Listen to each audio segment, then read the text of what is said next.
We know almost everything about the DJI Neo, but one of the only things that was missing was some camera footage. So in this video, I will show some flight clips caught with the DJI Neo, plus some more details and confirmations about it. Let's get into it. So the DJI Neo has been found on many websites, and we have the final confirmation of its price. 199 euros for the drone-only version, and 349 euros for the Fly More combo with the 3 batteries.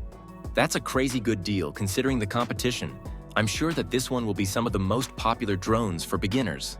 We also have some details about how loud it will be. At 2 meters of distance, the DJI Neo's propeller noise measures 78 decibels. For comparison, the DJI Avatar 1 was 88 decibels, the Avatar 2 82 decibels, and the Hover Air X1 Pro is 88 decibels. From the last video seemed like it was very loud, but these numbers don't seem to confirm that. So let's get to the camera footage of the Neo. Here it is. Obviously, this video has been uploaded on social media, so it has been compressed a lot, and it's not full quality for sure. But we can have a look at the stabilization and the standard FOV.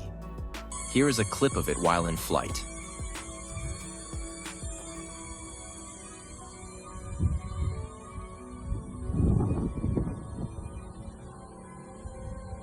This will very likely be the last video about the DJI Neo since it's launching on September 5th, so thanks for supporting this series, and subscribe for updates on the next leaks.